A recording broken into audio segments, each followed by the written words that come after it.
ಶ್ರೀಮತೆ ರಾಮಾನುಜಾಯ ನಮಃ. ವಿಷ್ಣು ಸಹಸ್ರನಾಮದಲ್ಲಿರುವ 213ನೆಯ ತಿರುನಾಮ ಸತ್ಯ. 106ನೆಯ ತಿರುನಾಮದಲ್ಲಿಯೂ ಸತ್ಯ ಎಂಬ ಹೆಸರನ್ನು ನೋಡಿದ್ದೆವು. ಅಲ್ಲಿ ಅದರ ಅರ್ಥ ಒಳ್ಳೆಯವರನ್ನು ಕಾಪಾಡಲು ಮತ್ತು ಅವರಿಗೆ ಸಹಾಯ ಮಾಡಲು ಸದಾ ಸಿದ್ಧನಾಗಿರುವವನು ಎಂದು ತಿಳಿದುಕೊಂಡೆವು. ಇಂದು ಇದೇ ತಿರುನಾಮದ ಅರ್ಥವನ್ನು ಕೃಷ್ಣ ಯಜುರ್ವೇದದಲ್ಲಿರುವ ಒಂದು ಸುಂದರ ಕಥೆಯ ಮೂಲಕ ತಿಳಿಯೋಣ. ಒಮ್ಮೆ ದೇವತೆಗಳು ಭೂಮಿಯಲ್ಲಿರುವ ಜನರು ದೇವರಿಗೆ ಅರ್ಪಿಸುವ ಹವಿಸ್ಸನ್ನು ದೇವತೆಗಳ ಬಳಿ ತಲುಪಿಸುವ ಕೆಲಸವನ್ನು ಅಗ್ನಿದೇವರಿಗೆ ಕೊಟ್ಟರು. ಆದರೆ ಅಗ್ನಿದೇವರಿಗೆ ಆ ಕೆಲಸ ಇಷ್ಟವಾಗಲಿಲ್ಲ.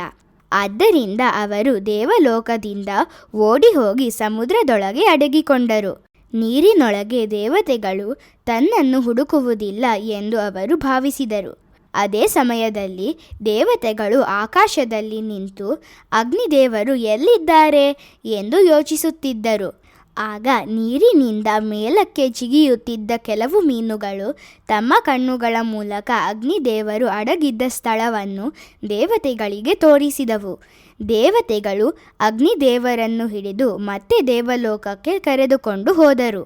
ಹೊರಡುವ ಮೊದಲು ಅಗ್ನಿದೇವರು ಮೀನುಗಳಿಗೆ, ಹೇಗೆ ದೇವತೆಗಳು ನನ್ನನ್ನು ಹಿಡಿದರೋ ಹಾಗೆಯೇ ಮುಂದೆ ಮನುಷ್ಯರು ನಿಮ್ಮನ್ನು ಹಿಡಿಯುತ್ತಾರೆ ಎಂದು ಶಾಪ ಕೊಟ್ಟರು. ಸ್ವಲ್ಪ ಸಮಯದ ನಂತರ ಅಗ್ನಿದೇವರು ತಮ್ಮ ಕೆಲಸವನ್ನು ಸಂತೋಷದಿಂದ ಮಾಡಲು ಆರಂಭಿಸಿದರು.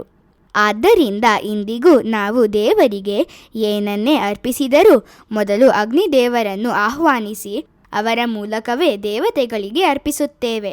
ಅಂಚೆಗಾರ ಪತ್ರವನ್ನು ತಲುಪಿಸುವಂತೆ ಅಗ್ನಿದೇವರು ತಮ್ಮ ಅರ್ಪಣೆಯನ್ನು ದೇವತೆಗಳಿಗೆ ತಲುಪಿಸುತ್ತಾರೆ. ಇದರಿಂದ ಎಲ್ಲರೂ ಸಂತೋಷವಾಗಿದ್ದರು. ಆದರೆ ಮೀನುಗಳಿಗೆ ಮಾತ್ರ ದುಃಖವಾಯಿತು. ತಮಗೆ ಕೆಟ್ಟ ಹೆಸರು ಬಂದಿದ್ದರಿಂದ ದುಃಖದಿಂದ ಮೀನುಗಳು, ಹೇ ಭಗವಂತ, ನಮ್ಮಿಂದ ಯಾವುದೇ ತಪ್ಪಾಗಿಲ್ಲ ಎಂದು ಪ್ರಾರ್ಥಿಸುತ್ತಾ ಭಗವಂತನ ಶರಣಾದವು. ಭಗವಂತನು ಅವರ ಮಾತನ್ನು ತಾಳ್ಮೆಯಿಂದ ಕೇಳಿ ಅಗ್ನಿದೇವರು ಅಡಗಿದ್ದ ಸ್ಥಳವನ್ನು ತೋರಿಸಿದ್ದರಿಂದ ಅವರಿಗೆ ತುಂಬ ಕಷ್ಟವಾಯಿತು ಎಂದು ತಿಳಿಸಿದನು. ಹಾಗೂ ಯಾವಾಗಲೂ ಒಳ್ಳೆಯದನ್ನೇ ತರುವ ಸತ್ಯವನ್ನೇ ಮಾತನಾಡಬೇಕು ಎಂದು ಉಪದೇಶಿಸಿದರು. ಇದನ್ನೇ ಮನುಸ್ಮೃತಿಯ ಈ ಶ್ಲೋಕ ಹೇಳುತ್ತದೆ. ಸತ್ಯಂ ಬ್ರೂಯಾತ್ ಪ್ರಿಯಂ ಬ್ರೂಯಾತ್ ನ ಬ್ರೂಯಾತ್ ಸತ್ಯಂ ಅಪ್ರಿಯಂ ಪ್ರಿಯಂ ಚ ನಾನೃತಂ ಬ್ರೂಯಾತ್ ಯೇಷ ಧರ್ಮಃ ಸನಾತನಃ.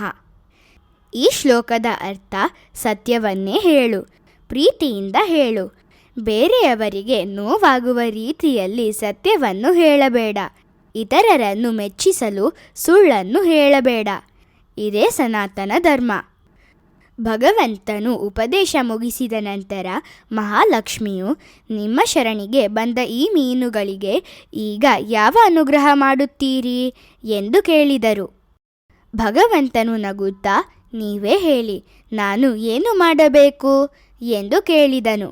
ಅದಕ್ಕೆ ಮಹಾಲಕ್ಷ್ಮಿಯು, ನೀವೇ ಒಂದು ಸುಂದರವಾದ ಮೀನಿನ ಅವತಾರವನ್ನು ತೆಗೆದುಕೊಳ್ಳಿ, ಆಗ ಮೀನುಗಳಿಗೆ ಮತ್ತೆ ಗೌರವ ಸಿಗುತ್ತದೆ ಎಂದು ಹೇಳಿದರು. ಭಗವಂತನು ಸಂತೋಷದಿಂದ ಒಪ್ಪಿಕೊಂಡು ಮತ್ಸ್ಯಾವತಾರವನ್ನು ತಾಳುವುದಷ್ಟೇ ಅಲ್ಲ, ಸತ್ಯವ್ರತ ಪಾಂಡ್ಯನಿಗೆ ವೇದಾಂತದ ಪರಮ ಸತ್ಯವನ್ನು ಉಪದೇಶಿಸಿದನು. ಏಕೆಂದರೆ ಈ ಜಗತ್ತಿನಲ್ಲಿ ಎಲ್ಲರಿಗೂ ಪರಮಹಿತವನ್ನು ತರುವ ಸತ್ಯ ಯಾವುದಾದರೂ ಇದ್ದರೆ ಅದು ವೇದಾಂತ. ವೇದಾಂತವು ಪರಮಾತ್ಮ ಯಾರು ಮತ್ತು ಅವರನ್ನು ಹೇಗೆ ಸೇರಬೇಕು ಎಂಬುದನ್ನು ತಿಳಿಸುತ್ತದೆ. ಪರಮಾತ್ಮನನ್ನು ಸೇರುವುದೇ ಪ್ರತಿಯೊಬ್ಬ ಜೀವಾತ್ಮನ ಅತ್ಯುನ್ನತ ಗುರಿ. ಆದ್ದರಿಂದ ಭಗವಂತನು ಆ ಪರಮ ಸತ್ಯವನ್ನು ಸತ್ಯವ್ರತ ಪಾಂಡ್ಯನಿಗೆ ಉಪದೇಶಿಸಿದನು. ಸತ್ಯ ಎಂಬ ತಿರುನಾಮದ ಅರ್ಥ ಒಳ್ಳೆಯವರನ್ನು ಕಾಪಾಡಲು ಸದಾ ಸಿದ್ಧನಿರುವವನು. ಇದೇ ಅರ್ಥವನ್ನು ನಾವು 106ನೆಯ ತಿರುನಾಮದಲ್ಲಿಯೂ ನೋಡಿದ್ದೆವು. ಹಾಗಾದರೆ ಇದೇ ತಿರುನಾಮ ಮತ್ತೆ ಏಕೆ ಬಂದಿದೆ ಎಂದು ನಾವು ಭಾವಿಸಬಹುದು. ಅರ್ಥ ಒಂದೇ ಆಗಿದ್ದರೂ ಸಂದರ್ಭ ಬೇರೆ. 106ನೆಯ ತಿರುನಾಮದಲ್ಲಿ ಇದು ಭಗವಂತನ ಸಾಮಾನ್ಯ ಗುಣವನ್ನು ತಿಳಿಸುತ್ತದೆ. ಆದರೆ ಇಂದಿನ ತಿರುನಾಮದಲ್ಲಿ ಮತ್ಸ್ಯಾವತಾರದಲ್ಲಿ ಸತ್ಯವ್ರತ ಪಾಂಡ್ಯನಂತಹ ಒಳ್ಳೆಯವರನ್ನು ಕಾಪಾಡಿ ಅವರಿಗೆ ಪರಮಹಿತವನ್ನು ಮಾಡಿದ ಭಗವಂತನ ಗುಣವನ್ನು ಸೂಚಿಸುತ್ತದೆ. ನಾವು ಪ್ರತಿದಿನ ಸತ್ಯಾಯ ನಮಃ ಎಂದು ಜಪಿಸಿದರೆ ನಮ್ಮ ಜೀವನಕ್ಕೆ ನಿಜವಾದ ಹಿತವನ್ನು ತರುವ ಸತ್ಯವನ್ನು ಅರಿಯುವ ಭಾಗ್ಯವನ್ನು ಭಗವಂತನು ಅನುಗ್ರಹಿಸುತ್ತಾನೆ.